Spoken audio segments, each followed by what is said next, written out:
fact, when all of his teammates, Stephen Tulloch, a pretty inexperienced veteran, said some of the most dumb things. He said that the NFL should make it better to explain the gun rules to all the players. I'm like, shouldn't that be on the gun owner to explain the gun laws to himself? Right. We're not, again, and this is not about having a gun, because we're not, anti having a gun. If Josh Huff feels a need to have a gun, then Josh Huff, should have the right to buy a gun.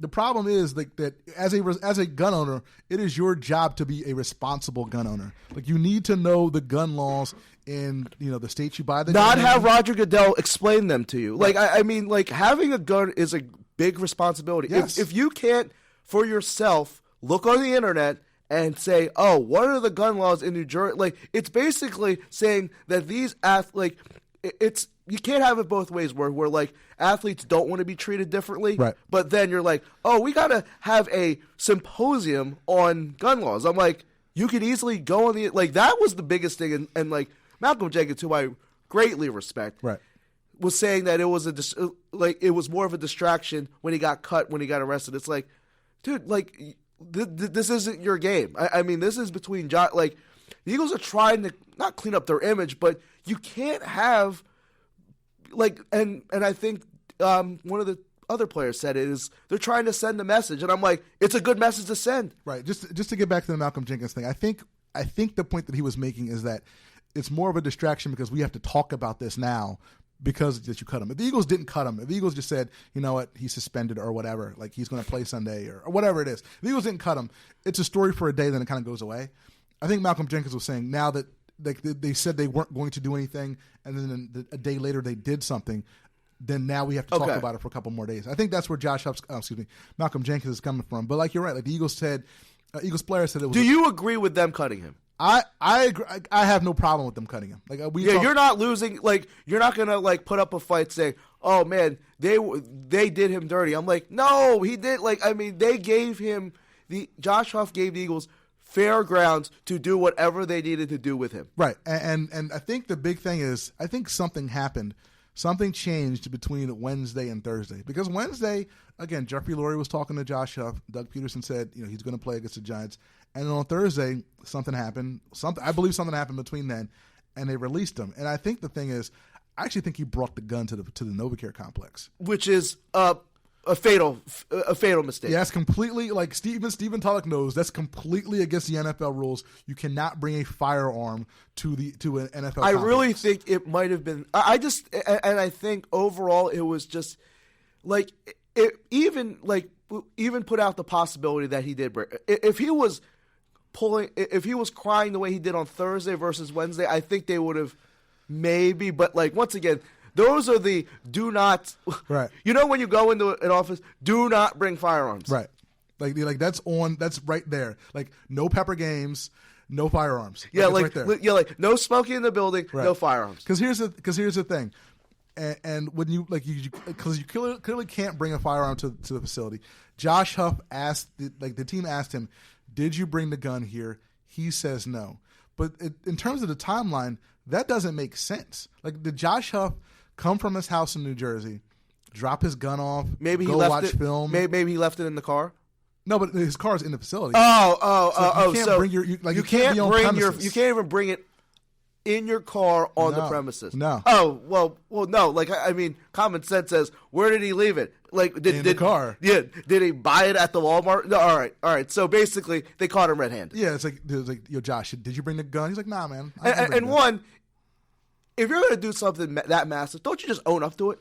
At some point, it's I know he wanted to say, no, I didn't do it, because you could say, because they can't prove that you didn't do it, but logically, they know when you left the facility, they know when you got pulled over, they can say, all right, Josh really didn't have time to pick up his gun from his stash house before he went home, so so he's going. But then, of course, the defending of, which I think in general wasn't happening, because I think most people are rational, common rational people, was bringing up his background, and yes. and I mean, he's had a very tough road to get here. I think his mom was in some trouble. Does that give a person an excuse to be reckless? No, you can't be reckless. Again, like, you have to be, as a gun owner, you have to be responsible. And again, if you feel the need to have a gun for your protection, for your family's protection, I understand that. But at the same time, you can't be in a situation where you're taking that gun to work.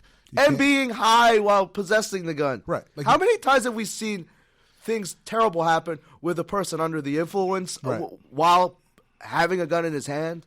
And of course, we have, we're talking about this, and people are saying, like, the plea copping, as you mentioned, is at an all-time high, because people, as we've seen in this presidential election, start with the false equivalency. So they're saying, like, you cut Josh Huff, but you keep Nigel Bradham, and you kept Riley Cooper, and how are these things are all equal? No, they are not.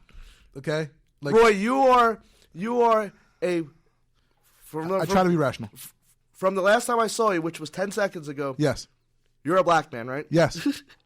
Is Riley Cooper? Is the Riley Cooper situation remotely on the same plane as Josh Huff's situation? Riley Cooper, and again, I'm not copping pleas for this plaid wearing dude, but Riley Cooper doing what he did at a country music concert is not even on the same plane as a guy who was speeding across a bridge while high with a gun and a hollow point bullet. And bringing the gun onto the premises.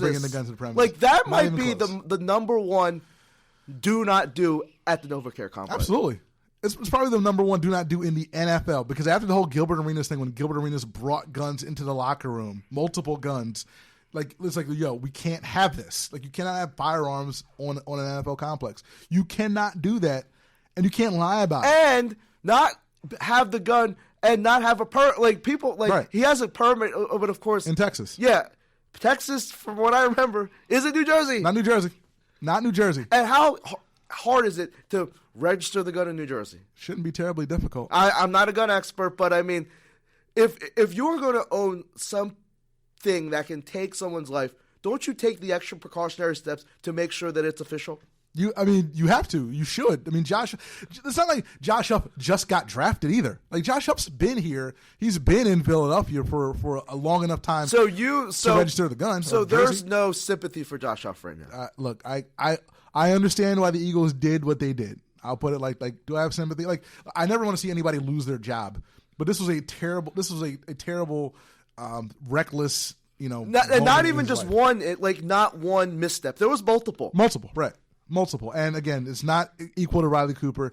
And personally, I don't know if you agree or not, I don't even think it's equal to Nigel Bradham. I mean, he's gotten into multiple situations, but Nigel Bradham, the linebacker, was arrested on a concealed. He mushed some Cabana boy. Yeah, punched a Cabana boy in Miami because he wasn't bringing the umbrella. I mean, who hasn't been there?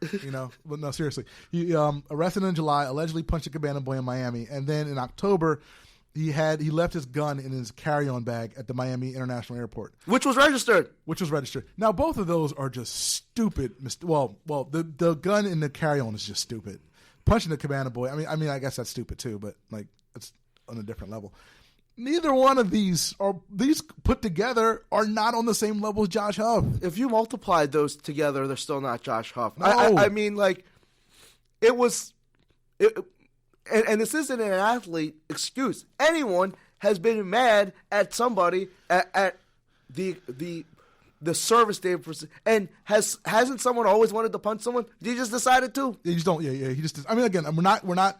It's a felony, and we're not excusing the felony. However, punching a Cabana boy and leaving your gun in your bag is a lot less worse than operating a dangerous vehicle while high with hollow points in your trunk. It's a little bit different, okay? And once again, we're copping police for a guy who isn't that good. I hate to say it, that's probably the ultimate thing. Isn't the NFL still a results-based business? The NFL, look, the NFL, all professional sports, even a lot of corporate businesses as well. If certain people can do certain things, and like Josh Huff, whatever Josh Huff did, that was enough to get him suspended. If Carson Wentz did this, if Nigel Bradham did the exact same thing as Josh Huff, Nigel Bradham would probably still be an Eagle.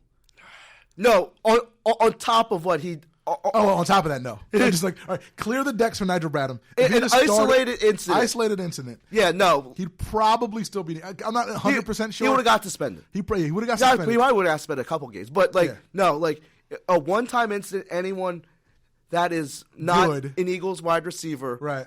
would still be on the team. Right. Like, and that's not right. I mean, it's just real. It is what it is. I mean, it's like Animal Farm. Like all men are created equal. Some are more equal than others. Yes. Okay. Like Carson Wentz has a little bit more cachet than Josh Huff. It just is what it is. And we're just using names. Carson Wentz, I don't think would ever own. He has guns. He has a bow. Yeah. But he has guns. He shot. He shoot. I'm pretty sure he has guns. Does he just have a bow? Yeah. He don't have a gun. Carson Wentz has to have a gun. I think he was shooting ducks he ain't shooting ducks with bows. No, I thought he was. No. He's shooting those bucks. But like when he's shooting like skeet shooting or whatever, when he's shooting the ducks, like duck hunt. How do you know this much about hunting? Carson, because duck hunt. I used to play duck hunt on NES. I used to go over to my friend's house and play a little bit of duck hunt. So yeah. So again, throw out the false equivalencies. Josh Huff is not equal to Nigel Bradham. Is not equal to Riley Cooper. All right, it's not. That's not the case. All right, we're going to take a quick break here. On the other side, we're going to wrap up the show. We're going to talk a little bit of Ben Simmons. His documentary premiered last night. He rips the NCAA. Does he have a point? So we'll discuss that on the other side. Again, you're listening to the Broad Street Line coming to you live on WPPM LP Philadelphia. And we take it out the break. We're going to give you a little bit of Bruno Mars here on the Broad Street Line.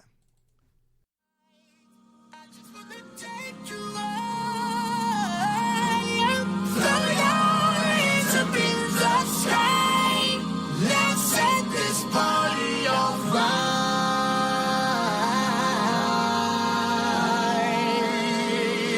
Players, put your pinky rings up to the moon. Girls, what y'all trying to do? 24-karat magic in the air. Head to toe, so clear. Look out. Showtime. Guess who's back again? Oh, they don't know. I bet they know as soon as we walk in. Showed up, I'm wearing Cuban links. Designer mix. Inglewood's finest shoes. Don't look too hard, might hurt yourself. Know to get the color red, the blue.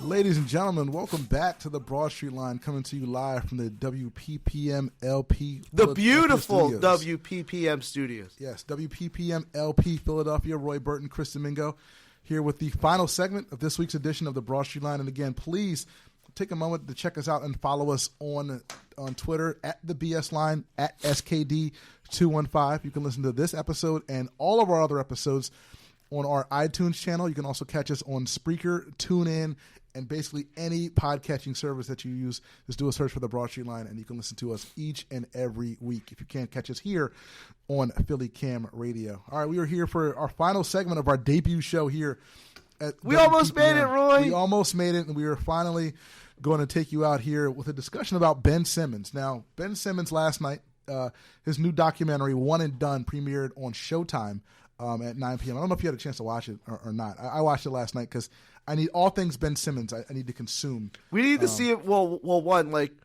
we need to see like what this guy, because really, do we know anything about Ben Simmons? I didn't know a lot before last night. Like, now I know he loves Sour Patch Kids. Loves. Can we start a Sour Patch GoFundMe page for Ben Simmons and Sour Patch Kids? But do we want Ben Simmons to eat Sour Patch Kids? Does every Sixers feed-on have to have some sort of like sweet tooth, like Shirley Temple's Sour Patch Kids? Like, I mean, what's next? Like peanut chews? Like, yeah, like probably. Like, what is Ja like? Does anyone care what Nerlens Noel likes? No. I was going to say something, but we probably can't say that because this is a public airwaves. But he likes Josh Huff. What Josh Huff likes, definitely. But I didn't know a lot about Ben Simmons other than he was a Nike head and he loved. Well, I didn't know the Sour Patch Kids thing, but I did learn that Ben Simmons absolutely cannot stand the NCAA. Thinks the NCAA is a farce, is a joke. He said that they were messed up, but he didn't use the word messed in the documentary, and we can't use that word here. But he basically has the same complaints about the NCAA that most student athletes do. He said everybody's making money except the players. We're the ones waking up early to be the best teams, to do everything they want us to do, and the players get nothing. And Ben Simmons lashed out at the NCAA last year because of the whole incident when he was benched for the start of a game because he started missing classes. And then Ben Simmons said, I'm only going to be here a year. If I'm eligible after the first semester, I'm eligible in the spring. So why should I bother going to class? Like, as long as I'm eligible, I'm good to go. I'm not going to get my degree in a year, which is a fair point. Oh, no, I think it's, well, one, I mean, I don't think it changes anyone's opinion about the NCAA being a complete phony institution. Now, what's